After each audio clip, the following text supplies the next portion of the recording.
Guys, this is Swamp Cleaner, back with another video for you. This one, I'm going to touch on multiple topics. First, I'm going to, if you can see on the screen here, I'm going to talk about the Kavanaugh debacle that's going on right now, and how it takes a person with just half a brain and 5 minutes of critical thinking can poke holes in the story, and why this should not be allowed to continue, and how this is going to look bad and going to hurt the Republicans if they let this charade continue. Next, I will talk about the Project Veritas videos unmasking certain members of our government, some who work in the State Department, others who work in the Government Accountability Office, and how they are openly subverting the will of the people and undermining government authority to push their own political ideologies and agendas for, what is it, the better of the country, I guess? I guess whatever they believe. And then finally, I will touch on a big issue, which is how the Data and Society organization has created a report on the alternate influence network on YouTube, pretty much right-wing influencers, and how they're radicalizing normie people into believing that Hitler did nothing wrong. But first, let's start with Kavanaugh. Now, where are we? Here we are. If this is to continue, this farce, this is just going to damage the Republicans in the end. I see, in my opinion, I see Brett Kavanaugh will get confirmed. This sideshow will end hopefully by the end of next week, because we are getting the runaround from Christine Blasey Ford here. So she comes out with this accusation, writes it in a letter, sends it to her state senator in California, or something like that, and that person passes it on to Dianne Feinstein. Now, her accusations are that she went to a party sometime in the early 80s during the summer and was sexually assaulted by Brett Kavanaugh. Well, here are some holes in that story that I just want to point out. One, she says she doesn't know when it happened, the year it even happened. It was the early 80s, in the summer sometime. But she knows that she was 15 at the time and he was 17. So if you don't remember what year it is, but you know you're 15, how does that make any sense? It doesn't. I don't think they really thought this through too much. Secondly, the allegation is just enough to make an incendiary response to this by, making it very, very, almost violent. He puts his hand on my mouth, and at that point, I think in his drunken state, he's going to inadvertently kill me. See, you have to understand that the inflammatory rhetoric, the inflammatory words that were used in the allegation is what is spurring on this sideshow that we're seeing here. If it was just like, oh yeah, he made a pass at me and he tried to kiss me and I pulled away and he didn't let go for a couple seconds, then he was like, eh, that would be nothing. But no, he grabbed him up with his friend and threw her in the room, and his friend, closed the door on him, and then he got up on top of her, and then he was going to silence her. See, it's that kind of rhetoric there that will spur the emotional drive from the reactionaries on the left, who are never Trumpers, no to anything he wants, no to anything he does. So no. This is just fuel for their fire. This is just ammo that they use to slam in the no Kavanaugh stuff. And it's not hard to see here, if you take a look, that of course they're aligning with Planned Parenthood, because of course they say he's going to take away women's rights and he's going to end up killing women by his actions and stuff. This is crazy. This is inflammatory rhetoric, and they're using her not testimony. It's a baseless accusation. Her accusation which aligns a lot with the Me Too rhetoric that you see coming out of Hollywood and the whole fervor behind that movement, which is already under its own troubles because Rose McGowan and Asia Argento are fighting and somebody's going to get sued and yada yada yada, but that's a different story. But you can see through these accusations, they're shoddy at best. There's so many holes because, in my opinion, and it's the opinion of a lot of others too, that this was their Hail Mary pass, the Democrats' Hail Mary pass to stymie the confirmation of Brett Kavanaugh. And the same thing happened to Roy Moore. A lot of that, all that fervor, all that hubbub, cost him the election for senator. Now, with Kavanaugh, that's not going to be the case because the Democrats don't have random voters to try to sway. They need to sway the opinions of 51 conservative Republican, well, not really conservative. There are a lot of them are freaking rhinos, but they just need to sway the minds of just a couple of these senators to question and then say, I want to back away from this because I'm a morally righteous pearl clutcher and I can't have my constituents even thinking for a split second that I'll vote for somebody who could possibly be a sexual assaulter. See, that's what they do. That's what the Democrats are planning on doing, is using the Republicans' morality, like religious morality, and bash them over the head with it so they can get what they want. It's a classic tactic. You've seen it before. I've seen it done many times before. And that's why we're losing focus of this. You have to look at the facts of what's happened here. Dianne Feinstein got this information back in July. Why would she hold on to it until now and after the hearings are over, unless this was just a stall tactic so we can possibly push this back till after the midterms? But, it's just having a couple Senate hearings wouldn't do that. They'd be over before the midterms. That's why they're screaming and hollering at the top of their lungs, we need an FBI investigation. We need the FBI to set the record straight and get in there and interview all the people that were at the party and all the people who were at the school, and this could take a while, but we need to find the facts. Conveniently, let me guess, this will take until December, and by that time, you could possibly have won the House. You could possibly have won the Senate. And then the Democrats would be like, we're going to just end this. We're going to end this confirmation process. Sorry, Trump, but you're going to have to select a different Supreme Court nominee. How about Eric Garland? Yay! Right? No, this is a stupid ploy. Anybody with half a brain can see that this is their goal. It's to stop Trump. This all leads back to Trump. This all leads back to resisting Trump. Resist, resist, resist. So I'm not going to get too much further into this because it's baseless allegations. It's hearsay. How can we have come to this point where hearsay, where one person can stall the entire workings, as in, well, in this case of confirmation hearings, the entire workings of the government? One person with one just allegation. That's the world we're living in now. We need to break that mentality and actually go back to innocent until proven guilty. You need evidence beyond a reasonable doubt, not just a preponderance of evidence, not like this crap.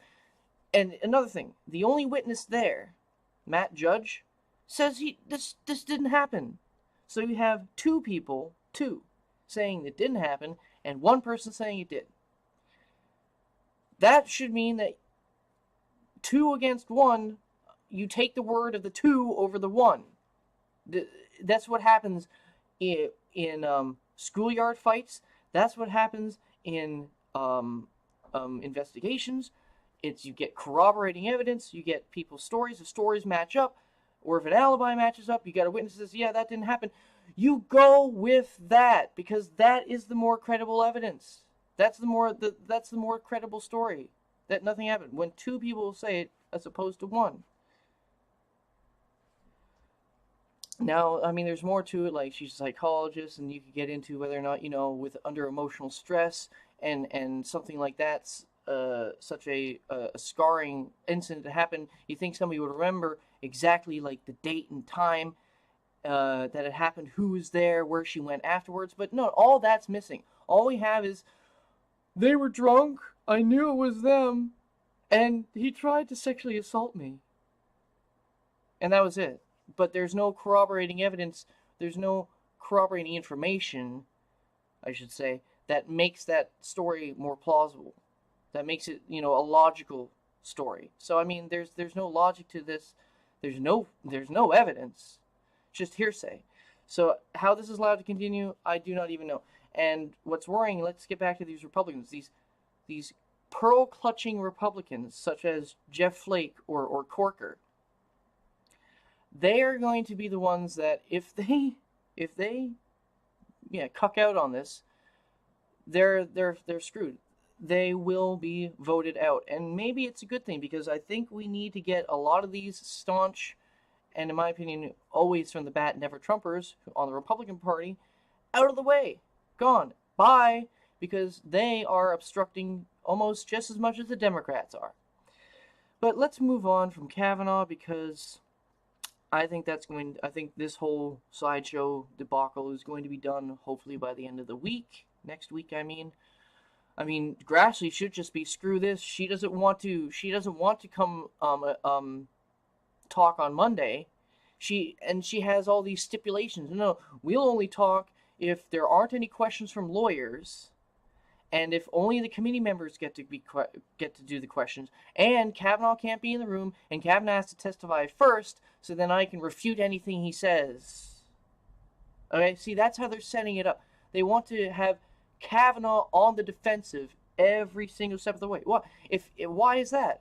Why is that? If your allegation is so strong, and if you have some hidden evidence somewhere that you're gonna drop on us at the hearing or something, why would you do it? What, for effect? For the shock and awe? No. This is all smoke and mirrors here. So this will be done soon. Kavanaugh will get confirmed, and the Democrats will just have to sit down and shut up about it.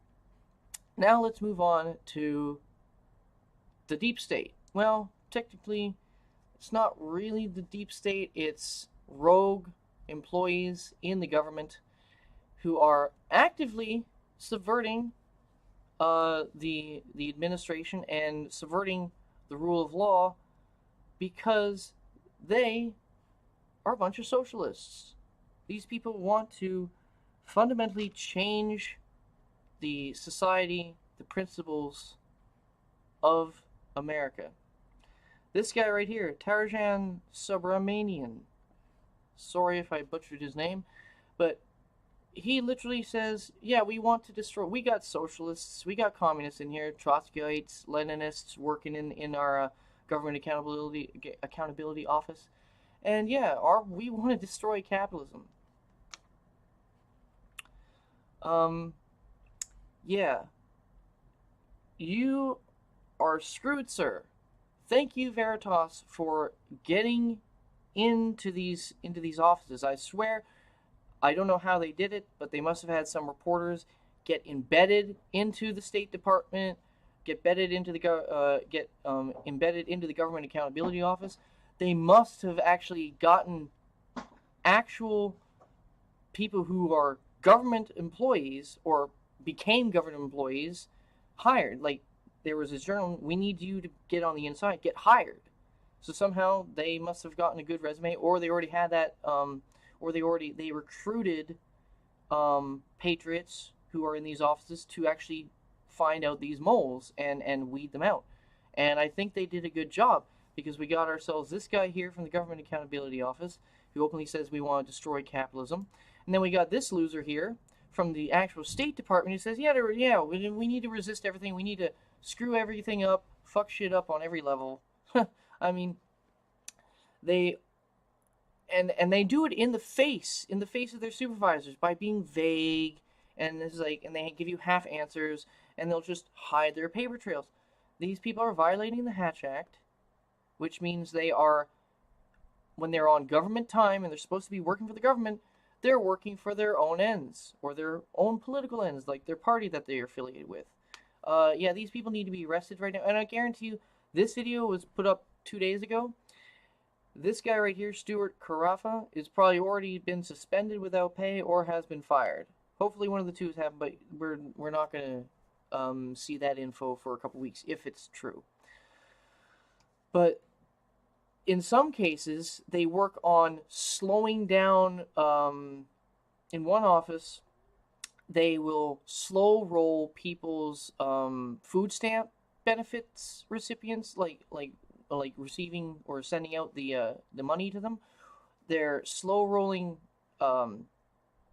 other things such as welfare benefits, and I think that's to cause angst and tension amongst the poor population, to have an axe to grind with the Trump administration, because from what we see from the outside, we just see a government which is not sending people their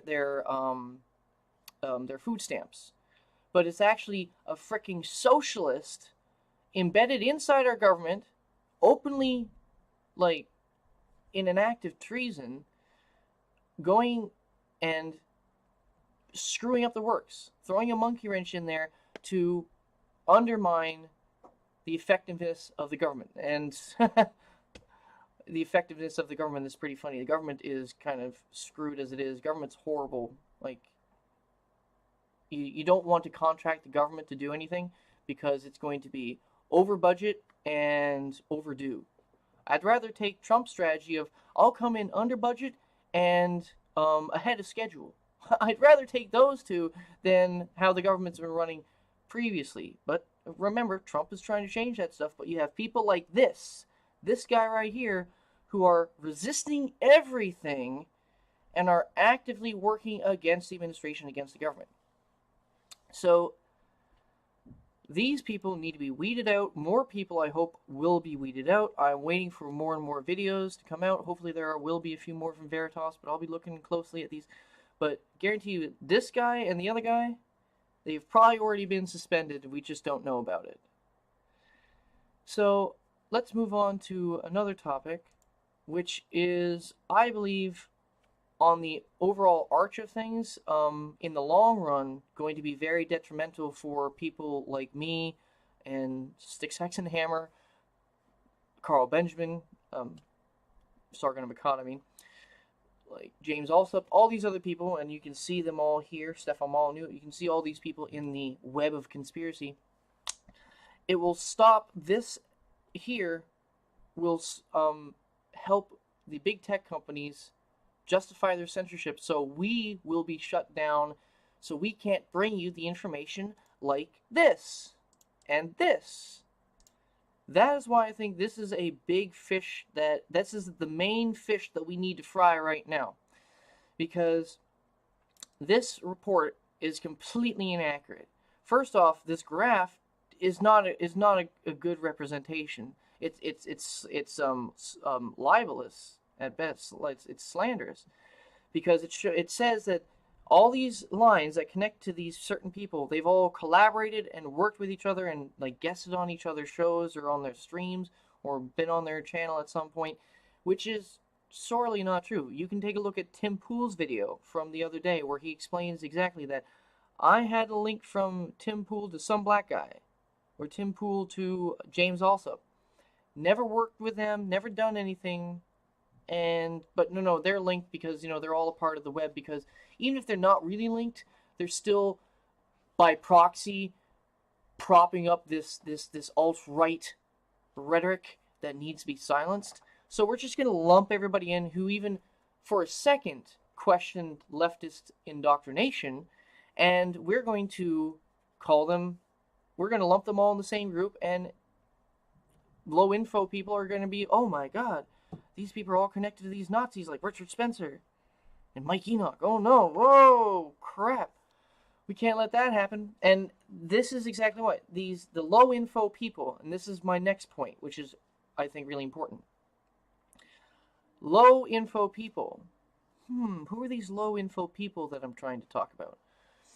Maybe the emotionally wrecked, emotionally driven CEOs and CFOs and COOs of companies like Facebook, Google, Twitter, etc.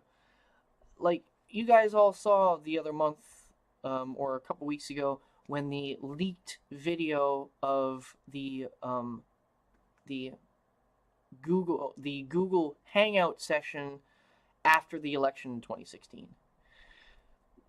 The people who are speaking are the heads of Google, like the CEO, CFO, and whatever, COO, and they're all crying like babies. They're all emotionally drained because they have invested their company's time into actively trying to get somebody else elected, Hillary Clinton, but it didn't work. So they show their bias on their sleeve. They cry. They don't know what to do because they're 5-year-olds. Those are the exact same people who are going to look at this and say, oh my God, we have been justified. What we have been thinking is right all along. We need to continue the censorship because this network is skewing reality. This network of influencers is attacking the status quo, and we can't have that. So this is their justification, and this is all slander and smear. This is all smearing, telling you that a lot of these people are just allowing white supremacist and fascistic doctrine to be pushed without criticism on their platforms, which is simply not true. Not true whatsoever. It's just that talking about something and agreeing with something are two different things. And actually letting somebody else explain their position so you can get a better understanding of what's going on is not you endorsing their positions. So this is very disingenuous, but this is the kind of crap that the CEOs at Google, Twitter, and Facebook will fall for, and they will, send a company-wide message out saying these are the people that we need to target. These are the people that we need to corral and stop. So, in the next 2 years, but the midterms are too early. Nobody else, I don't think any other major person will be deplatformed before the midterms. But depending on the outcome of the midterms, if the Democrats win, yeah, they'll have a sense of victory, and these CEOs of these big tech companies will have a big sigh of relief, and they'll be like, oh, okay, well, let's make sure that at least we won this time, but let's make sure that they can't influence and undermine our victories, so we're going to just, quietly silence them. But if they lose in the midterms, because I'm just saying, if Google loses and Facebook loses and YouTube and all them loses, because at this point, we already know that they're in the tank for the Democrats, in the tank for these NGOs and open world societies that are connected to George Soros. Yeah, we know they're all in the tank. They're all working together. One hand washes the other with this cabal. So when Google loses, when the Democrats lose in the midterms, and that's if, because it's still up in the air, Senate, I think it's going to be held by the Republicans pretty well. Maybe they might gain a seat. Maybe they'll lose a seat. The House, this point, there's a good chance that the Republicans will lose control and actually be down maybe 6, 7, 8 seats. So we will have a hung government for the next 2 years if that's the case. But if the Republicans win, these big tech companies will use this report right here as one of a plethora of reports that there'll be a little link in their statements or their articles that will link to this. That is their justification for the censorship of Stefan Molyneux, or the deletion of Andy Worski's account, or having Tim Pool kicked off of Twitter or something like that. So I mean, this report is slanderous. It needs to be it needs to be addressed properly, and I believe a lot of these people who've been named in this influence network here, who've been actually put down, like Black Pigeon Speaks. The guy is not a white supremacist, okay? He's a freaking expat Canadian who lives in the Middle East. No, not the Middle East. the Far East. I mean, in Asia, Southeast Asia. Okay, sorry, Middle East, Far East. Sorry about that. But yeah, I mean, look at these people. Like roaming millennial, no bullshit, no bullshit. Just does social commentary, social cultural commentary. How is he a white supremacist? I mean, Dennis Prager. How is he a white supremacist? These people need to come together and file a class action libel suit against the the Data and Society organization here. This is not good if we just let this slide and be like, whew, like, yeah, we discredited it and that's that. Yeah, you can discredit these things. You can discredit a report like this, but do you think CEOs, the emotionally wrecked, emotionally challenged 5-year-old CEOs of Google and Facebook are gonna like care? No, they'll still link to this after it's been widely known that it's crap. Watch it watch that happen. All right, well, I'm getting a little heated here because I mean, I'm a YouTuber, I'm a content creator. I put my stuff also on other places like BitChute. Check me out on BitChute too. Don't forget to subscribe. But yeah, this gets me hot under the collar because yeah, these people are big. Like Sargon of Akkad, huge. Stefan Molyneux, huge. But once you pick one of these guys off, who's like, look at this. You take off Andy Worski, he's one of the biggest blocks. Then we'll take off Stefan, roaming millennial, Sargon of Akkad. Then we'll go to the smaller ones like Owen Benjamin, Ben Shapiro, Dave Rubin, James Alsop. We're gonna go and delete those guys next, and then the next people, and then the next people, and then they'll come to the end of the line, and I'm there and trying to do what I do, and they'll be like, "Oh, look, it's another white supremacist maggot." Because he wears a Make America Great Again and has an InfoWars poster. Oh, we can't have this conspiracy theorist on here. Delete. I mean, that's just my opinion what I see happening. So, you have, to sum it all up, you have this alternate influence network of nobody that is actually white supremacist. Well, they take 1-2 people who are white supremacists and then paint a broad brush and say, oh, guilty by association. And that's going to be their justification because the people who run these big companies are 5-year-olds. Then you have, remember, open sedition and treason towards the government of the United States and the administration by socialists on the inside working for themselves, working for their own goals, not for America's goals, not for you and me. They're not working for you and me. They're working for themselves. They want to get rid of your profits. They want to get rid of your private property, all for the greater good. The greater good. I mean, and what I notice is I've seen a lot of people like this, a lot of, dare I say, foreigners working in our government. Why do we have so many foreigners?